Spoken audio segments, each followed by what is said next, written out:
Bonjour à toutes et à tous, je suis ravie de vous retrouver dans cette nouvelle vidéo dont je vous rappelle l'objectif, c'est de démystifier un petit peu la vente, dépoussiérer un petit peu tout ce qu'on connaît sur la vente aujourd'hui pour apporter finalement une autre vision des choses. Et aujourd'hui, j'ai le plaisir d'accueillir Sébastien. Hello Sébastien, comment vas-tu?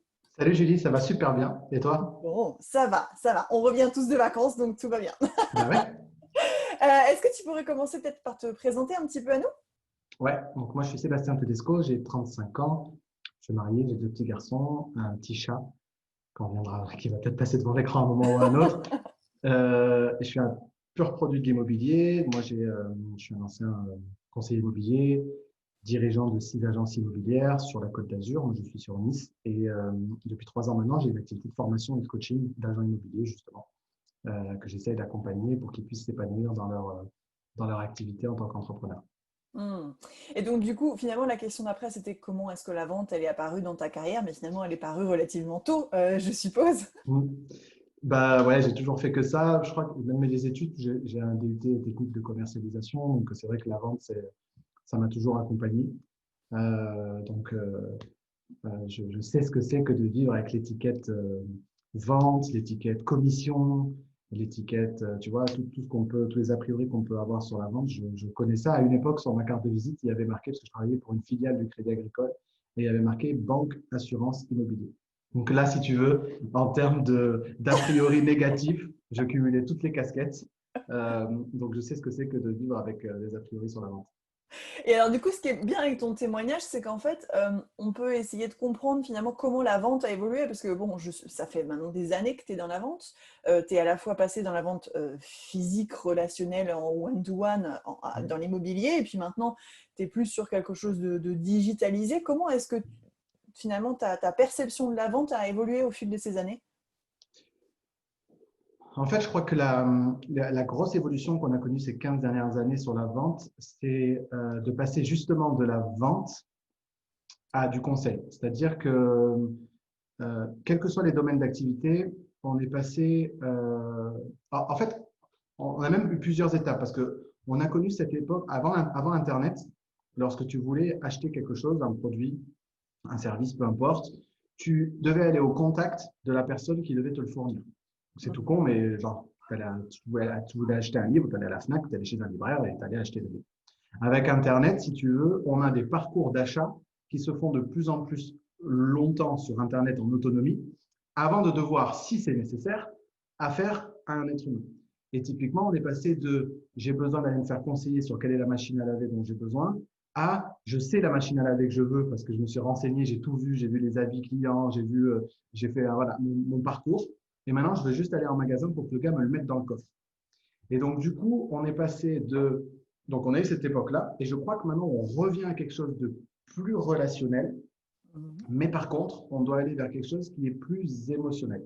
Comme moi, dans l'activité qui est la mienne, qui est une activité qui est très chargée en émotions positives comme négatives, comme peut l'être l'achat d'un appartement ou d'une maison ou la vente d'un appartement ou d'une maison, et ben, on est aussi passé par cette époque-là où un agent immobilier détenait une information il y a 15 ou 20 ans. Donc, les gens devaient pousser sa porte pour savoir ce qu'il y avait à la vente, combien valait leur maison, etc. Et tout ça, aujourd'hui, c'est disponible sur Internet. Et donc, on a beaucoup d'anciens agents immobiliers qui ont un peu peur de ça parce que du coup, comme ils ont perdu l'information, ils ont l'impression d'avoir perdu le pouvoir, alors que ça a simplement décalé notre valeur ajoutée là, elle doit être réellement, c'est-à-dire dans l'accompagnement et notamment l'accompagnement émotionnel des gens. Donc, je crois que Internet a causé du temps dans un premier temps parce qu'elle a retiré l'information que détenait le vendeur, mais que maintenant, on peut aller vraiment se déplacer là où la valeur ajoutée d'un vendeur doit être, qui est plutôt celle d'être beaucoup plus dans l'écoute, dans l'empathie, dans le respect des émotions, etc., etc. Hmm. Et donc, du coup, le Sébastien Tedesco d'aujourd'hui qui a évolué finalement avec la vente aussi, je suppose que tu as dû t'adapter aussi pendant ces années. Ce serait quoi ta perception de la vente aujourd'hui, là, à l'heure actuelle? Comment tu perçois la vente, toi? Pour moi, aujourd'hui, il y a plus de vente sans réciprocité. C'est-à-dire que je crois que tu ne peux plus vendre quelque chose sans avoir fait auparavant la démonstration de ce que tu pouvais apporter à la personne. Hmm. Et ça passe beaucoup maintenant, on le voit par la création de contenu. Et même dans les produits que j'ai cités, qui sont des produits pourtant de consommation banale, eh ben, on a des blogs, les marques ont commencé aussi à créer du contenu, Maintenant, on va plus te dire pourquoi le lave-linge Bosch X c'est le meilleur, mais on va t'expliquer comment est-ce que tu dois choisir ton lave-linge, pour quelles raisons, en fonction de ton usage, etc. Et les marques et les distributeurs sont en train de créer du contenu. Donc, je crois qu'aujourd'hui, c'est simplement le fait que le cycle de décision doit être un petit peu plus mûr chez les consommateurs parce qu'ils sont plus informés, donc sont plus exigeants, donc ils maturent un peu plus. Et pour ça, nous, on doit être dans le parcours de décision, notamment à travers de contenu.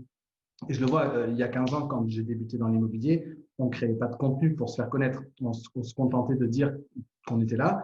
On distribuait des flyers, estimation gratuite, estimation offerte, etc. Je suis plus beau, je suis plus fort. Et on est passé de cette prospection très égocentrée, en tout cas, moi, c'est ce que j'essaie d'enseigner, à une prospection qui est beaucoup plus désintéressée et qui vise beaucoup plus à apporter de la valeur sur le chemin. Hmm. Et donc, toi, là, comme tu es passé sur une activité digitale et qu'on a le plaisir de travailler ensemble depuis un petit moment maintenant, tu es largement capable, en fait, de faire la distinction entre la vente traditionnelle d'aujourd'hui et le closing. Ce serait quoi pour toi les principales différences? Déjà, si tu veux, sur l'activité de closing telle que la vôtre, euh, on est, si tu veux, à un stade de la prise de décision euh, enfin, on a cette logique d'apport de valeur, parce que je Mhm. sais que vous le faites, c'est-à-dire qu'il y a vraiment cette logique de si tu n'es pas suffisamment mûr pour prendre une décision, on va continuer de t'apporter du contenu, des informations, etc., pour que tu puisses prendre ta décision de la meilleure des manières, parce que le closing, c'est vraiment du coaching et c'est de l'aide à la décision, en fait. Alors, Mhm. ce n'est pas du coaching dans le sens où on va te coacher sur le domaine pour lequel tu t'intéresses, mais on va te coacher à prendre la bonne décision et à avoir tous les tenants et les aboutissants pour que tu puisses prendre la bonne décision. Donc, on n'est plus dans je veux te refourguer un produit, on est dans je veux tellement bien apprendre à te connaître et à savoir de quoi tu as besoin et quelles sont tes peurs et quelles sont tes craintes pour qu'on t'aide à prendre la décision. Quitte parfois à juste mettre la petite pichenette qui est nécessaire pour notre interlocuteur qui sait que ce serait la bonne décision pour lui, mais qui, pour plein de raisons et pour plein de freins, pourrait être en difficulté dans sa prise de décision. Donc, ça peut être dans non, c'est pas fait pour toi, mais ça peut aussi être je crois vraiment que tu as besoin de passer à l'action sur ce sujet-là parce que ça peut vraiment t'apporter de la valeur. Mais je trouve qu'on est dans quelque chose qui, de plus en plus, devient quand même de plus en plus sain. En tout cas, je sais que c'est la manière dont vous le faites et qui est vraiment dans on va t'aider à prendre la bonne décision pour toi, mais qui peut être de ne pas souscrire au produit ou au service qui est proposé. Et oui, c'est tout l'enjeu du closing. Effectivement, c'est soit un oui, soit un non, mais c'est OK aussi si c'est un non à partir du moment où toutes les valeurs sont alignées aussi pour ce nom. Si par exemple tu devais conseiller, je ne sais pas, peut-être aux agents immobiliers que tu coaches au quotidien, une formation justement dans la vente pour avoir ce côté coaching dans la décision, ce serait quoi comment je pourrais dire, ce serait quoi les éléments primordiaux que tu voudrais voir dans cette formation? Ça me paraît impossible aujourd'hui de faire une formation dans ce domaine-là sans avoir un gros pavé, je ne sais pas si heureusement ou malheureusement, sur l'état d'esprit, comme on dit, sur le mindset, sur les croyances. Parce que on se rend compte, moi je sais que par exemple dans mes programmes de formation et de coaching, j'ai 2 tiers de femmes par exemple, et on sait que ces a priori sur la vente Mhm. sont parfois très prégnants sur ce public-là, parce que justement il y a cette logique un petit peu de séduction dans la vente qui est perçue comme telle, qui parfois les met en difficulté. Il y a ce côté, je dois me mettre en avant, qui est tout l'inverse de la vente, mais je dois me mettre en avant. C'est a priori, je vais aller avec ma mallette, prospecter, quémander, etc. Et qui nécessite d'avoir une très forte estime de soi. Et on s'aperçoit que tant qu'on n'a pas levé ces freins sur je suis qui, moi, pour dire oui ou non à un client ou à un prospect, ou pour imposer un point de vue, ou pour. On sait qu'on a beaucoup, on travaille, moi, je travaille beaucoup sur ces thématiques-là. Parce que les techniques de vente, fondamentalement, elles peuvent s'apprendre. Et je crois de plus en plus, d'ailleurs, que les stratégies, les techniques, les méthodes, c'est de plus en plus une commodité à l'ère d'Internet. C'est-à-dire que finalement, on n'a pas réinventé la roue. Il y a beaucoup de choses qu'on fait aujourd'hui, ça existait déjà il y a 30 ou 40 ans, parce qu'on est sur de la psychologie humaine. Fondamentalement, ça évolue pas. Les outils évoluent, mais pas les approches. Mais par contre, la partie état d'esprit, la partie accompagnement sur les croyances, etc., ça me paraît aujourd'hui indispensable. Ça peut se transmettre au travers de formations, mais je crois aussi que ça nécessite de s'adapter parfois au public que l'on a en face, et donc ça nécessiterait aussi peut-être du coaching, à voir sous quelle forme, de groupe ou individuel, etc. Parce qu'il y a aussi parfois des choses qui sont un peu plus perso et qui peuvent être des gros Mhm. freins au développement d'une activité sur la vente. D'accord. Et alors, les personnes qui vont regarder cette vidéo sont soit des personnes qui sont actuellement en recherche d'une nouvelle activité, soit des personnes qui veulent devenir entrepreneurs, peut-être même des agents immobiliers vont regarder cette vidéo. Si tu devais en une phrase finalement leur dire que la vente, finalement, c'est pas une si mauvaise action que ça, comment est-ce que tu pourrais le verbaliser? Ouais, force. On a le pouvoir de changer la vie des gens. C'est une très grande responsabilité, surtout quand on est sur des activités comme les nôtres, de formation, de coaching, etc. Donc c'est très noble d'avoir la possibilité d'impacter la vie des gens. Donc déjà, il y a pas de, il y a pas à se cacher derrière ça parce qu'au contraire, puis je, je, je vise à redonner aussi ces lettres de noblesse au métier d'agent immobilier. Donc c'est noble dans le sens où on va changer la vie des gens. Et la deuxième chose, c'est n'importe qui peut être un bon vendeur.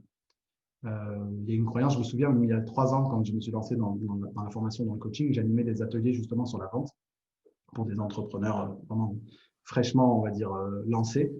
Et ça attirait toujours beaucoup de monde parce que la vente, ça fait peur. Et le message que moi, je cherchais à faire passer, c'est que tout le monde peut être un bon vendeur. Euh, pour la bonne et simple raison, c'est que vous pouvez être excellé dans la vente parce que vous allez être unique. Et pour être unique, ça nécessite d'être soi-même, puisqu'il n'y en a pas deux comme soi. Et donc, c'est encore une fois beaucoup dans cette authenticité, etc. Et je crois fermement qu'il n'y a pas de bonne étoile de la vente, quoi.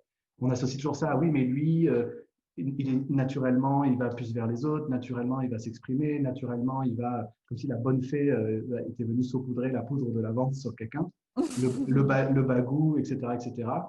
Non, moi je crois que tout le monde peut être un bon vendeur. Et pour te donner sur mon activité de conseiller, enfin de conseil aux agents immobiliers, les femmes représentent peut-être 30% de la population totale, mais c'est elles qui ont les meilleurs résultats, euh, justement parce qu'elles ne vendent pas, parce qu'elles sont dans l'écoute, parce qu'elles sont dans le conseil, parce qu'elles sont dans l'empathie.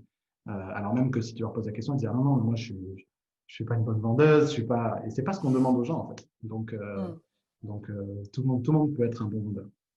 Un bon entendeur, mesdames qui regardaient cette vidéo. Merci Sébastien pour cet ajout de valeur. Je crois que c'était pile poil ce dont on avait besoin sur cette chaîne. À vous qui regardez cette vidéo, si vous voulez plus d'informations sur la Closing Academy ou peut-être effectivement sur ce que Sébastien propose, ce sera juste en barre d'infos. Merci à toi Sébastien. Je te souhaite de passer une très très belle journée et à très Merci. bientôt. À bientôt. Ciao.